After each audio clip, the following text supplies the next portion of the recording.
Discord link is below. I just made it free again, so probably when we get to like 50 members, I'm closing it back and it's going back paid. So I'm just decided I want to grow this thing out. So right now we halfway there. We have like 25, 27. I recommend you getting it now, because the second we go paid, I'm probably not going to open it back up for free. So that's all I'm going to say about that, man.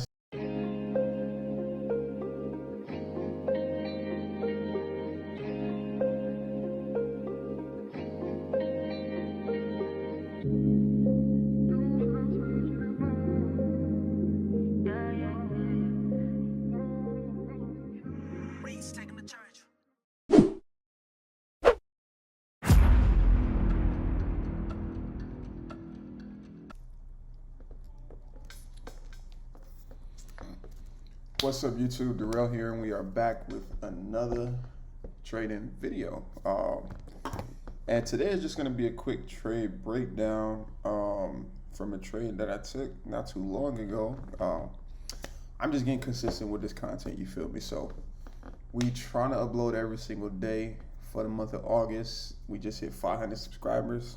Yes, congratulations. But the real work starts, you feel what I'm saying? So we just coming back to back, man. I'm gonna get into this little setup, man. Of course, I preach this very often on my channel. I trade supply and demand. I trade liquidity grabs, and I'm trading rejection candles. And when the market rejects or throws a rejection candle, it does a few things. The first thing is it takes out liquidity, whether it be the previous candle's liquidity or liquidity from days ago, whole 9 yards, you feel what I'm saying?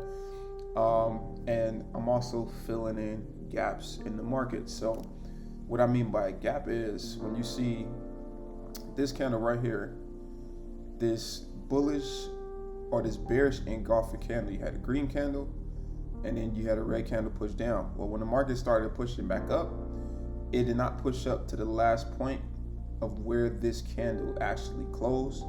So this area becomes a gap in the market. And if y'all know gold is a corrective instrument, and it likes to come fill in those gaps. So whenever it happens and I'm in the trade, my target is liquidity, which is sitting down here if I'm selling liquidity, or if I'm selling and we're targeting a gap in the market, kind of like this, but somewhere down here to the left. You feel what I'm saying? So that's how I trade. So without further ado, let's get into this setup. So of course we started with a top-down analysis, right? And I always start on the 1 hour chart. I don't really care about what the higher time frames actually do. So on the 1 hour chart, I see we had all the selling going on, right? And when we're selling, I'm looking at, okay, what is the market doing? We're learning how to read the charts. So what story is the charts trying to tell me? And the first thing I see is we had this swing low being taken out, right? And then we had these swing lows being taken out as well. Now, when the market takes out a swing low, that's also considered a break of structure. So I'm looking how price reacts at structure, right? And this is on the 1 hour, so you're not gonna see too much price movement in that short period of time. You got to go down to the lower time frames to see what price is actually doing. But we had one breaking structure, we had two breaking structures, right? So I'm like, okay, we're breaking structure to the downside. Let me look left.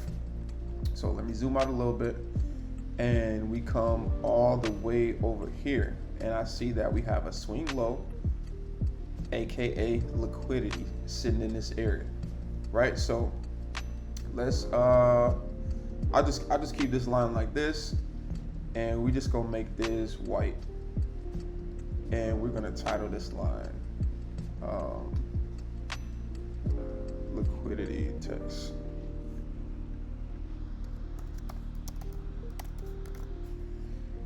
And then we're gonna do center just like that, and then we're gonna make this white as well. All right, so we have liquidity sitting down here And also we have liquidity center right here. This is on the 5, like we can see it was a MES that was thrown in to push up to the upside, but we had traders who bought in this area. So on the lower time frame, it'll tell you a different story, but you also be able to kind of use this as confluence. So we have liquidity sitting right here. We have liquidity sitting down here. The market already took out these previous swing lows, breaking structure. We broke structure to the downside. And now we've also taken out liquidity right here, right? So at this point, I'm like, okay, we're gonna do one or two things. We're gonna continue to push down and take out this swing low and have a bullish move to the upside, or we're gonna bounce off of this area and then end up taking off. One or two things is gonna happen, but I can only see this on the lower time frame. So let's go down to the 5-minute chart and let's see what I see. So right here, we're on a 5-minute chart. Now, if I'm looking to take this up, what are my target areas? We got a gap in the market right here. And remember, a gap in the market is just no price action on either side of two candles. That's a gap. So my potential TP is this gap right here. And because we're down here, also have another potential gap in this area right here. And I'm just looking to fill in these two areas. So we know we already took out liquidity here, and we're deleting that candle, right? We took out liquidity. We don't need that no more. And we have liquidity sitting down here. So now on this 5-minute, I'm reading price action. What does the market do? So let's see. Pushing down, and then boom, we do this, right? So remember, we just took out liquidity right here in this area, and the market pushed down and it threw this rejection. Now, normally I would take a break of this red candle to the upside, but if y'all know my rules, it has to reject off in the area. Right now, this is just, it's not a considered rejection because there's no big enough bottom wick to show that price went down, sweep liquidity, and took off to the upside. So because we didn't have a rejection candle, I'm not looking at this as a liquidity grab no more. Now it threw a supply setup. It threw a demand setup. So I'm just taking what I see. We didn't reject, we didn't take out major liquidity. So I'm looking at a demand zone, and my demand zone is this zone right here. Just like that. If I zoom in, you can see this. This is my demand.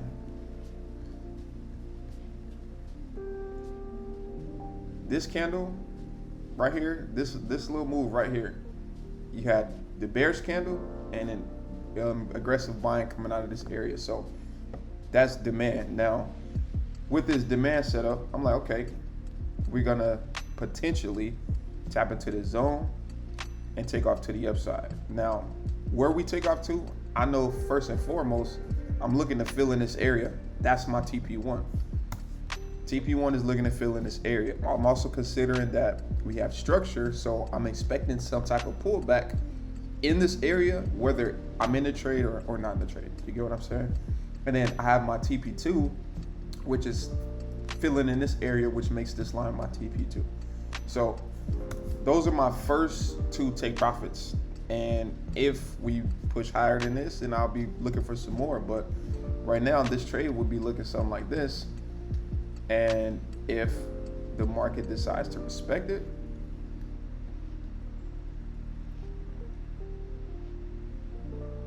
then that's a 1 to 5. You get what I'm saying? So, and y'all also know that when my zone is this small, no matter what, I'm getting in aggressive. No matter what, whether the trade lose or not, I'm getting in aggressive. When it's a lot bigger, and like this, if this trade would have just been a 1 or 2, I'm not getting in aggressive. I'm waiting for a break of the candle entry. But right here is my entry. It's my setup. It threw a demand setup. I know this supply is not gonna hold because we're bouncing off of this key area right here, right? So let's see what the market decides to do. So the market show you when I entered into this trade. Right, so remember I said when we hit structure, expect some type of reaction, either bouncing off or obviously pushing up, but it'll be a lot more stronger, but essentially bouncing off structure, coming back down, tapping into the zone, and then actually taking off. And remember, I'm trading based on what? 1 minute trend lines, right? But because I'm not in this trade yet, I'm not drawing my trend line. So I'm just gonna sit that over there to the side because I'm not actually in this trade yet. I'm waiting for the tap of the zone. So what I say, we hit structure, and what happened in that structure? We reject, we push back down. So we had buyers coming in this area, the market left a gap. They said, hey, we wanna fill in this area and potentially go to the upside. So the second this candle touches to the zone, I'm in this trade. The second it touched the zone, I hopped in this trade. And because it's a 1 to 5, it's fair because it already hit a 1 to 2. What is this? It already hit a 1 to 2 before it turned around and came back into my zone. So of course I'm not just going for a 1 to 2. We already been there. I'm looking for a little bit more. Now,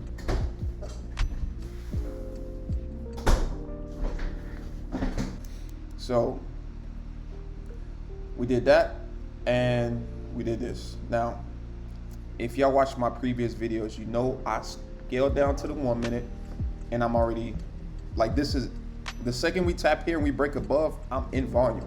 Like I said, when it's a small zone like this, 1 to 1, 1 to 2, maybe a 1 to 3, depending on how big your zone is, your stop loss is, that's when I would be drawing my trend line. And you can see in the first candle after I hopped in, it immediately went to a 1 to 2.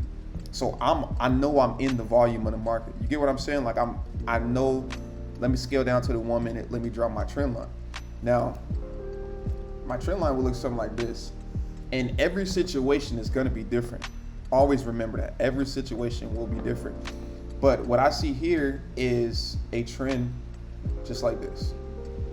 And remember, when it wicks like this and it pull back up, I'm going off of the body of the next candle because this is where it rejected. So price just letting me know, hey, we were there, but we're not closing there. So this is a valid line to be drawn.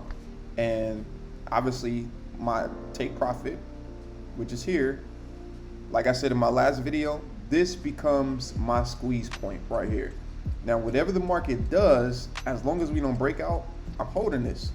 And I know at some point we're gonna get right here. And if the market wants to go and get some more, they're gonna push up aggressively. If not, they're gonna drop right out of this area. So this is just as simple as that. Now, I don't have to draw this on the 1 minute chart because I've obviously been doing this for a while, but I'm sure you can understand that when it happens like this, you got to be quick on your toes at the end of the day. You get what I'm saying? So let's just continue this trade out. So at this point, we at a, what is this? A 1 to 3, right? So we got a 1 to 3, and the trade's still playing out. And I see this right here.